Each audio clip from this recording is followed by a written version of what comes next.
So basically कैसा है ना, इंटरनेट पानी में डूबा हुआ एक आइसबर्ग या बर्फ के पहाड़ की तरह है, और जो इंटरनेट हम यूज करते हैं वो उस आइसबर्ग का बस सिर्फ 10% ही है, और उसे कहते हैं सरफेस वेब। बाकी पानी के नीचे के पूरे आइसबर्ग को कहा जाता है डीप वेब, जहाँ वो सारी चीजें मिलती हैं जो कंपनीज और गवर्नमेंट्स सरफेस वेब में नहीं रख सकती है, जैसे कि मेडिकल रिकॉर्ड्स, कंपनी के फाइनेंशियल और लीगल डिटेल्स, गवर्नमेंट का डेटा एटसेट्रा। और डीप वेब का ही एक छोटा सा हिस्सा है डार्क वेब। यानी डार्क वेब को किसी ने बनाया नहीं है, बल्कि वो जब से इंटरनेट है तब से एग्जिस्ट करते आ रहा है। पर फिर 1990s के दौरान ARPANET advanced research projects agency network और यूएस मिलिट्री ने मिलकर टॉर ब्राउजर बनाया, जो बेसिकली एक ऐसा ब्राउजर है जो अपने यूजर्स को इंटरनेट पर सर्फ करते वक्त एनोनिमस रखता है, और वहां पर यूजर्स खुद के डार्क वेबसाइट्स बना सकते हैं जो .com या .in से नहीं बल्कि .onion से खत्म होते हैं, और ये सारे वेबसाइट्स अननोन रहते हैं और उनको सिर्फ टॉर से ही आप एक्सेस कर सकते हो। साल 2016 मेलबोर्न में रहने वाले 21 साल के मैथ्यू ग्राहम को पूरे 15 सालों की सजा हुई। उसका जुर्म, वो डार्क वेब पर एक हर्ट टू द कोर नाम की वेबसाइट चला रहा था, पर ये कोई नॉर्मल वेबसाइट नहीं थी। इस वेबसाइट में बच्चों को सेक्सुअली टॉर्चर करके उसके वीडियोस अपलोड किए जाते थे, और वहाँ पर डिस्कशंस होते थे कि टॉर्चर करने के कौन कौन से नए तरीके हैं, बॉडीज को ठिकाने कैसे लगाया जाए, और अन्य ऐसी घिनौनी चीजें। पर डार्क वेब पर ये कोई एक ऐसी ही वेबसाइट नहीं है। यूनिवर्सिटी ऑफ पोर्ट्समाउथ के एक रिसर्च के अनुसार चाइल्ड पोर्नोग्राफी डार्क वेब पे पाए जाने वाला सबसे कॉमन कंटेंट है। और अगर ये सुन के आपके रोंगटे खड़े हो गए हो तो गलती से भी यहाँ के डिस्कशन फोरम्स में मत जाना, क्योंकि यहाँ पर लोग अपने डार्केस्ट फैंटेसीज को डिस्कस करते हैं, जैसे कि इंसानों का कौन सा बॉडी पार्ट ज्यादा स्वादिष्ट होता है, या फिर ह्यूमन स्किन से बैग कैसे बनाया जाए। अब फ्रेंड्स, अगर आप एक नॉर्मल इंसान हो, आपकी सोच थोड़ी सी ट्विस्टेड नहीं है, तो ऑब्वियसली आप डार्क वेब पर नहीं जाओगे। लेकिन फिर भी अगर आपको एडवेंचर के लिए जाने की खुजली मच रही है, तो मैं ये भी बता दूं आपको कि इसके अन्य रिस्क्स हैं। वेल, जैसे अगर तुम नहीं चाहते कि कल को तुम्हारी कोई पर्सनल इन्फॉर्मेशन भी किसी डार्क वेब वेबसाइट पर बिके, तो एक बार दोबारा सोच लो। बट फ्रेंड्स, अब सवाल यहाँ पर ये उठता है कि अगर ये इतना डेंजरस और इलीगल है तो इस पर बैन क्यों नहीं लग रहा है? वेल, शायद इसीलिए क्योंकि इसको बनाने वाला और कोई नहीं बल्कि खुद वर्ल्ड सुपर पावर अमेरिका देश की मिलिट्री है। लेकिन आखिर इन्होंने ऐसी इलीगल चीज बनाई क्यों? क्या इसमें अमेरिका का भी कोई फायदा है? और अगर ये सब सुन के आपको भी डार्क वेब पर जाने की चुल मच रही है, तो ये वीडियो में आप जानेंगे why you should never visit the dark web. अब फ्रेंड्स, अगर आप किसी भी इंसान की जिंदगी रूइन करना चाहते हो या उसे टपकाना चाहते हो, तो स्लेयर असैसिनेशन और लाइफ रूइनिंग सर्विसेज यहाँ पर अवेलेबल है।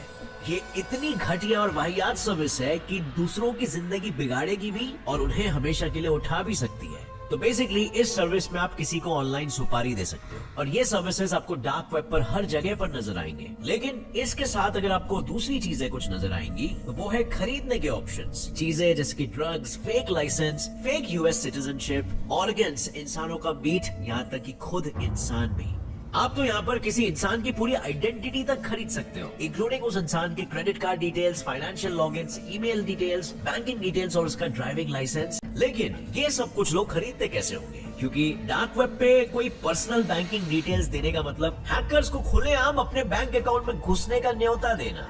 और इसीलिए डार्क वेब के यूजर्स का सेवियर बन के आया सतोशी नाकामोटो, जिन्होंने 2009 में दुनिया का पहला बिटकॉइन माइन किया था। बिटकॉइन बेसिकली एक ऐसी वर्चुअल करेंसी है जिसे ट्रेस नहीं किया जा सकता। यानी कि अगर कोई डार्क वेब पे बिटकॉइन से इलीगल चीजें खरीदता है, तो उसका वो ट्रांजैक्शन उसके पास तक कोई ट्रेस नहीं कर पाएगा, क्योंकि बिटकॉइन जैसे क्रिप्टो करेंसीज ब्लॉकचेन टेक्नोलॉजी को यूज करते हैं। मतलब लिटरली ब्लॉक्स से बनी हुई एक चेन, जिसके हर ब्लॉक में ये कॉइन किसने भेजा, किसको रिसीव होगा और भेजने वाले के पास कहां से आया था, वो सब इन्फॉर्मेशन होती है। और हर ब्लॉक पर होता है उसका अपना एक हैश कोड, जो बिल्कुल किसी फिंगरप्रिंट की तरह यूनिक होता है। और ब्लॉक में कोई चेंज आते ही उसका हैश भी चेंज हो जाता है। लेकिन ये सब चीजों का डार्क वेब से क्या संबंध? सो फ्रेंड्स, अब समझो कि आपको पप्पू को बिटकॉइंस भेजने हैं, लेकिन उस ट्रांजैक्शन को कोई हैकर हैक करने की कोशिश कर रहा है। सो उस हैकर को उस बिटकॉइन को पाने के लिए सबसे पहले ब्लॉक्स को खोलना पड़ेगा, और समझो कि उसने पहले वाला ब्लॉक खोल भी लिया, तो उसके बाद उसे वो ब्लॉक खोलना पड़ेगा जिसके थ्रू वो ब्लॉक आपके पास आया था। और दुनिया में टोटल 21 मिलियन बिटकॉइंस हैं। तो वो बिटकॉइन की हिस्ट्री किसे पता क्या रही होगी? मतलब हैकर को अभी से लेके उस बिटकॉइन की पूरी हिस्ट्री खोलनी पड़ेगी, लेकिन जब तक वो सारे ब्लॉक्स को खोल खोल कर सबसे आखिरी वाले ब्लॉक तक नहीं पहुंचता, तब तक उसे वो बिटकॉइन नहीं मिलेगा। और इसीलिए डार्क वेब पर ट्रांजैक्शन करने का सबसे सेफ तरीका है क्रिप्टो करेंसी के द्वारा। लेकिन सिर्फ डार्क वेब पर ही नहीं, बल्कि रियल लाइफ में भी ये सबसे सेफ ऑप्शन है, क्योंकि इसी टेक्नोलॉजी के कारण ऑनलाइन फ्रॉड होने के चांसेस निल हो जाते हैं। But now getting back to dark web, मैं एक बात तो मेंशन करना भूल ही गया। डार्क वेब पर जाने के लिए सबसे पहले आपको टॉर ब्राउजर डाउनलोड करना होगा, जिससे आप पूरी प्राइवेसी और बिना किसी ट्रेस के डार्क वेब के वेबसाइट्स को एक्सेस कर सकते हो। पर ये बिल्कुल मत सोचना कि टॉर ब्राउजर डाउनलोड कर लिया तो आप एकदम सेफ हो जाओगे। आपको वीपीएन लगाना होगा, और नहीं, वीपीएन लगाने से भी कुछ नहीं होगा। ये सब कुछ बस नाम की सिक्योरिटी होती है, क्योंकि डार्क वेब पर घूमने वाले हैकर्स दिन ब दिन नए नए तरीके ढूंढकर आप जैसे डार्क वेब सर्फर्स के कंप्यूटर्स और फोन्स की सिक्योरिटी सिस्टम्स तोड़कर अंदर घुस रहे हैं। And all they need is आपकी एक छोटी सी गलती। और सबसे कॉमन गलती जो लोग डार्क वेब पर करते हैं वो है रैंडम लिंक्स या पॉपअप एड्स पर क्लिक कर देते हैं। और ये popup ads normal popup ads जैसे ही दिखते हैं, बट ये बिल्कुल भी मत सोचना कि उसके ऊपर जो एक्स बना होगा ना, उसे क्लिक करके आप उसे कट कर दोगे उस एड को। ना, बंद होने के बजाय तुम्हारे कंप्यूटर में डार्क वेब से चीजें डाउनलोड होने लग जाएगी, जो बेसिकली वायरसेस होंगे, ट्रोजन हॉर्सेस होंगे। वो दिखेंगे बिल्कुल नॉर्मल एप्स की तरह, लेकिन वो ऐसे मालवेयर्स होंगे जो आपके कंप्यूटर में रूप बदलकर छुपे रहेंगे और आपके कंप्यूटर का सारा इंफॉर्मेशन हैकर को भेजते रहेंगे। और इसमें आप क्या कर सकते हो? बिल्कुल कुछ भी नहीं, क्योंकि इस पॉइंट पर आपकी सारी इंफॉर्मेशन हैकर के सामने एक्सपोज हो चुकी है।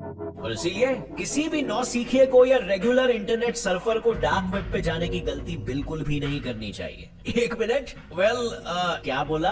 तो भी रिस्क लेकर तुम्हें डार्क वेब पर जाना है? हाँ, लेकिन अगर मैं ये कहूँ कि एक बार अगर आप डार्क वेब के चंगुल में फंस गए ना, तो बचकर बाहर भी नहीं निकल पाओगे। तो होता क्या है ना, कई बार first time surfers dark web में छुपे हैकर्स के चंगुलों में फंसते हैं और खुद के पर्सनल इंफॉर्मेशन को सैक्रिफाइस कर बैठते हैं। लेकिन हर बार तुम ऐसे ही नहीं फंसोगे डार्क वेब की जाल में। कभी कभी डार्क वेब बंद करने के बावजूद भी वहाँ पर देखी हुई कुछ चीजों के कारण आप चाह कर भी डार्क वेब से बाहर नहीं निकल पाओगे। अब अगर आपको याद होगा तो मैंने आपको डार्क वेब के अलग अलग डिस्कशन फोरम्स के बारे में बताया था, जहां लोग ऐसी ऐसी चीजों के बारे में बात करते हैं जिसके बारे में ओपनली सबके सामने डिस्कस करना एक्सेप्टेबल नहीं है। जैसे कि हाउ टू मर्डर समवन, इंसानी मांस को पकाने के तरीके, या ह्यूमन स्किन से पर्स कैसे बनाते हैं। कोई कहता है थाइस, कोई कहता है आंखें, और कोई कहता है हाथ। देख कर क्या हालत होगी, क्योंकि डार्क वेब पर कुछ ऐसे ऐसे वीडियोस हैं जो आपसे आपकी रातों की नींद छीन लेंगे। और ये अब अगर आप ध्यान से देखोगे तो रेड रम का उल्टा होता है राइट मर्डर, जिसे देखने के लिए बड़ी तादाद में लोग आते हैं और वो पैसे देकर कह सकते हैं कि उस इंसान को किस तरीके से टॉर्चर करना चाहिए। कोई कहता है 10,000 लो और उसके सारे नाखून उखाड़ लो, या फिर 15,000 लो, उसके सर के एक एक बाल खींच कर उखाड़ो। और यहाँ तक कि अगर किसी ने उस इंसान को मारने के लिए पैसे दे दिए तो उसे मार भी दिया जाएगा। पर डार्क वेब पर भी रेड रूम्स को ढूंढना इतना आसान नहीं है, और तभी आप एंटर कर सकते हो जब कोई आपको इनविटेशन देगा, और उसके बाद भी आपको एंटर करने से पहले बिटकॉइंस में पेमेंट करना होगा। और इसीलिए अब तक FBI और साइबर क्राइम्स वाले भी इसे ढूंढ नहीं पाए हैं। लेकिन जरा सोचो, अगर आपको लिंक मिल भी गई तो भी क्या आप जाना पसंद करोगे? पर फ्रेंड्स, अब मन में ये सवाल आ रहा होगा कि क्या डार्क वेब को वाकई में बनाने के पीछे का मकसद यही था कि लोग यहाँ पर इलीगल काम निश्चिंतता से कर सके? पर यूएस ने इसे किसी इलीगल काम के लिए नहीं बनाया था, बल्कि वो तो एक ऐसा स्पेस चाहते थे जहाँ पर वो आपस में बात कर सके बिना किसी इंटरफियरेंस या इस डर से कि कोई उनके वेबसाइट को हैक कर लेगा। और साथ ही जो अमेरिकन स्पाइस दूसरे कंट्रीज में थे वो भी बिना अपने लोकेशन या इंफॉर्मेशन को कॉम्प्रोमाइज किए यूएस मिलिट्री से डार्क वेब पर बात कर सकते थे। लेकिन फिर 2004 में टॉर ब्राउजर को पब्लिक कर दिया गया, ये कहकर कि हर किसी के पास राइट है उनके प्राइवेसी को प्रोटेक्ट करने की। और दूसरा रीजन ये दिया गया था कि जर्नलिस्ट जो कम्युनिस्ट कंजर्वेटिव देशों में रहते हैं वो यहाँ पर बिना किसी डर से अपने व्यूज को शेयर कर सकते हैं। पर टॉर को पब्लिक करने के पीछे का असल रीजन ये नहीं था। उनका असल मोटिव ये था कि जितने ज्यादा लोग डार्क वेब पर होंगे उतना मिलिट्री को ज्यादा एनोनिमिटी मिलेगी।